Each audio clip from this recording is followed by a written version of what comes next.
Good morning to you. Good morning to you. Good morning, good morning. Good morning to you. Ooh. I hit that note, Iris, didn't I? Good morning. We are in the airport and we're heading back to amazing, wonderful Charlotte, North Carolina. We had an amazing time at the prophetic prelude, and the next one will be coming to Connecticut. I think it's Bridgeport. Am I saying it correct? Bridgeport, Connecticut, where yours truly will be giving you what thus said the Lord. It is an amazing morning. The sun is shining. To my husband, who is doing ministry in Houston, Texas, we thank God for traveling mercy for all of you. Those of you who are up, Mother Darlene, it's good to see you. I pray that we see you all in service on tomorrow at 11 o'clock if you're in the Charlotte, North Carolina area. God bless you all. So here we are. We are embarking upon such a, I think the word that I want to use is um, very cautiously. God bless you, Bobby Brown. The C, the SCOTUS, Supreme Court of the United States, has made a determination. People are crying right now. And I want to say something to you, and a lot of people are not going to like what I say. And at some point, I think at some point, people know that your opinions don't validate anything that God is doing on my life. Good morning, dawn to you, now Adams. I bless you to the Joy in the family, Minister Leary, Gabby Dixon, Deacon Brown, and saying hello, Lisa Carr. And so I am going to give an opinion because everyone is entitled to their own opinion. Um, your sound is different. Are you using AirPods? Yes, I have AirPods in my ear. So that's why it sounds like that. Forgive me. I am in the airport traveling. And so I'm going to give my opinion about it. I believe that with respect to everyone that has something to say, everyone has something to say until they're in a specific situation. I'm going to go back to my childhood because I think the decision that was not made with the consideration of a level of mental health. What I'm going to say to you is a personal experience, which allows me to give my opinion from a personal perspective. So if you choose to throw me under the bus, do that because God is my driver. I am not going to judge anyone because I can't. I am not at liberty to judge anyone because I am not God. Nor can I put anyone in heaven and hell or make one cubit to your statue or make one measure of your hair gray. So therefore, I'm in the book. However, when I was a little girl, I never will forget my father was a bishop in the Lord's church. My father had a church, and it was in Bedford Stuyvesant. And in Bedford Stuyvesant, there was a young lady, and she must have been about 600 pounds. She was 600 pounds. Good morning, Amanda, from London, England. I will be in London, England in a couple of weeks. And so Natalie would come to the church, and she would be struggling with a very, very serious mental state that was so unhealthy until she began to get an eating disorder. She began to get an eating disorder and she began to wrestle with depression. She grew very close to my sister Joy and she became very close to myself. Natalie will be walking up and down Gates Avenue with her prayer cap on, crunching her Bible because what she was going through was something that no one could understand, but yet we were called to pray because that's what you do when you don't understand what people are going through. Natalie began to struggle and she began to say, I want to live, I want to live, I want to live. What happened to Natalie is it was then revealed that what she was struggling with was an massive level of depression because the pills were not helping. She was dealing with a massive level of depression and the eating was not helping. So when she finally sat down and she revealed to us what her problem was, we all took aback. Natalie was, unfortunately, I use the word rape. And even though no one likes to use that word, they say use sexually assault. It will never negate the pain and the violation that people endure, that people try to water down. It's vicious. And so what Natalie began to do is tell us that she was, unfortunately, her story was that she was raped by her biological father. She ran to the church to try to get help. Unfortunately, she's not here to tell her story because she took her own life. It's a true story. I do not practice lying. She took her own life. Now, can everyone see me now? Shane, am I good? Am I good? She is not here to stand up, defend herself, and say anything. And so I believe that some of the things that are going on concerning what was just um, agreed, I think that there are some things that we've got to say, what do we do with the mental impact when you had a situation like that? What do you do when you have an impact like that? The psychological effect after that, something has to be done. And there has to be a level of understanding. What do you do in a severe case like that? Now, I'm going to say something, and I know a lot of people may not like what I just said, but that's a whole lot of women's truth.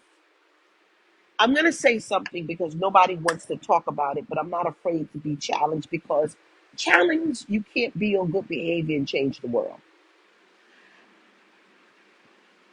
Everyone, whether you want to disagree or use the critical race theory, you can say whatever you want. But here's the reality. It is easy for you to say, if you are sexually assaulted, to have a child, because the truth of the matter is a lot of Black women in the 1800s have endured rape and were forced to have babies that they did not sign up to have, because that was a very big part of slavery. That's true. And so imagine you being assaulted and then you're forced to have a child that you did not sign up to have, or you're forced to have a child. Understand this. Do you know the power that was just given when that bill was signed for someone that has a mental disorder that gets off on assaulting women? And now you have to have that child when you didn't ask to be in that situation. Let's talk about that. Incest. Do you realize the mental ramifications people have in that situation? And so what you do is you put women in a position to mentally be in a dark place. So are you ready for mental illness to go at an all-time high? Are you ready for women to take, unfortunately, situations until their hands because they were pinned down and forced against their will and being assaulted or sodomized, and now they have to already deal with the mental breakdown of being sexually assaulted and then carrying around a baby, and now you have to love and nurture it? I believe that some things got to give here. Some things got to give here. Someone said, thank you for telling the truth. Just because slaves were raped, and were forced to have children does not make it okay for anybody. Nobody should be raped. Nobody should be forced to have a child after enduring such vile, hard violation. Something's got to give. Something has got to give. I'm not saying that everything is right, but when something is blatantly wrong, you don't put a bow and put it in a box and say this is a good thing. You don't do it. You've got to be more considerate of the circumstances in the situation, because I know someone or knew someone personally that was raped by her father. And now she's not here to tell the story. When she could have stood up when they signed that bill yesterday and said, don't do this. Because had I not been in a situation and been forced because my mother said it was against God, or my father said, or the state said, she would be here. Are you ready for the ramifications behind what was just signed with women who were raped, women who have to endure, unfortunately, incest? And now you're saying, no, you already dealing with the hell. Who cares? Do it anyway. There is where I got to draw the line. I got to draw the line and say, you got to come back and give us something better than that. Now, you got to agree to disagree with me, and it's okay, because I'm a conflict resolution person, but I also like to fight. However, something's got to give, and I'm saying this from a pastor's perspective. I am not going to give you a round of applause for that move. No, I'm not, because it wasn't thought about well. There are some things that you've got to consider the mental illness behind what you just signed. There are some women that are dealing right now, even from today.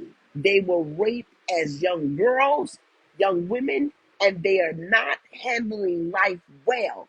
And so you mean to tell me, so what? Deal with it anyway. Have the child. Because now you don't want to put a mic in my face concerning the bill. No, you don't. Because I am what you call a person that thinks. There is wisdom as a gift. I have 7 of them, and knowledge also is one. And so let's be clear about the matter. You've got to say this. You got to reconsider some things, because it is so wrong that women all over the world are dealing with rape and incest, and they're trying to get their minds wrapped around the trauma of what happened. And so you mean to tell me that they got to deal with the trauma of carrying something as a consistent reminder that this violation happens and nobody cares? And so now what you're saying is, what you can do is just drop the child off to the nearest and stay and give some history concerning the child's health care. You got to consider some things. You dropping off a child. Let me tell you something, because my sister is a social worker, and she got out of being a social worker because she couldn't deal with the aftermath of the children screaming. You can't even get children right now in a good foster care system. And so now you have created a whole village of children in the system because, unfortunately, this thing wasn't well thought out. Here's another thing. The Bible says in Exodus that the African American women, the Hebrew women are not like the Egyptian women. These women are thrusting out babies so fast, Pharaoh, until the midwife doesn't have the ability to get them all. Which means right now, despite you agreeing with me or not, there are going to be a specific race of people that, unfortunately, whether you like it or not, they're going to have more babies than the society, as you know, called Great America, financially may not be able to handle it. I am saying some of you have to reconsider some things. So what are you going to do? What are you going to do when you find women all over the world who cannot afford to raise a child abusing a child? What are you going to do when you have women all over the world who are now in a situation and have their life uncompromisable, and not because they were being frivolous and not protecting themselves. What do? You just can't cut off the current and then say fend for yourself. You've got to do something. Most women don't even have health care. And so now you're putting them in a position that they may not be ready for. Well, they should have been ready for the position before they lay down in the bed. Do you know that we serve a God who really, really, really is a second chance God? But he knows that everybody makes a mistake. No, it should not be used as a form of contraceptive. That's not what I'm saying. I'm saying give these girls education, give them health care, give them, please, a form of birth control. We are living in a society with children, and I'm going to say this, and I know you might not like what I'm going to say. Children cannot pick their own bedtime, but they can pick their own gender. Something's got to give here.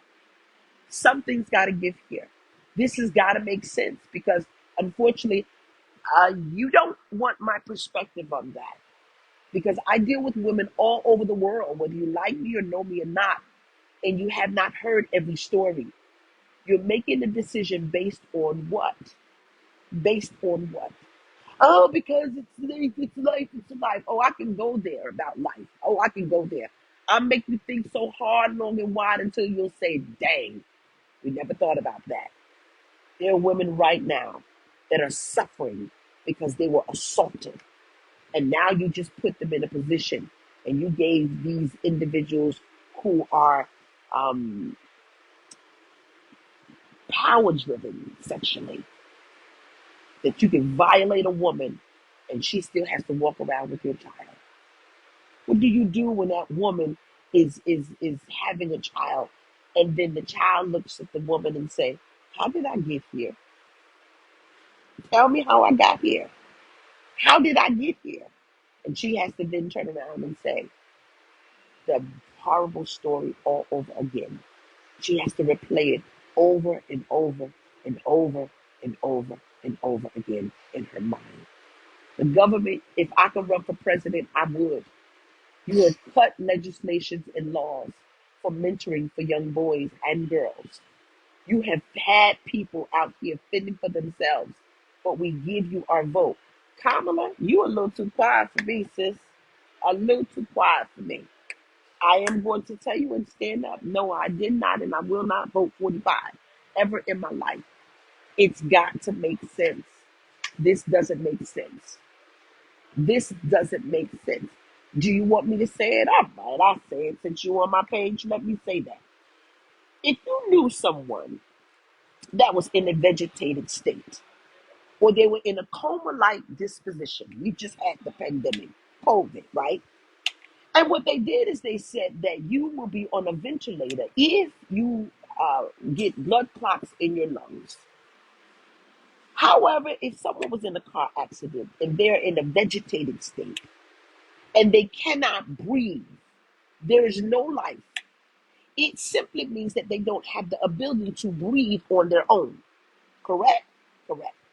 What you say is the family, unfortunately, has to get together and make a sound decision based on the body that is laying there lifeless because it cannot breathe on its own. Right. And so you get together with the family and you make a conscious decision to take the person off of the ventilator because they don't have life because it is not breathing yet. Yeah. So now what you want to do is you want to say some things concerning life that has not developed lungs or a sense of breathing yet. So when she is raped or violated, you are making a decision based upon something that has a heartbeat. Hold on, don't throw me under the bus, which is an indication life is there. But because it's not breathing on its own yet, you're making a decision, have that child, whether you are raped or assaulted or what. I believe that people have to make this make sense. And I'm not saying I'm pro anything. I am for people who have to make sound decisions based upon a bad one. And that's what I'm saying.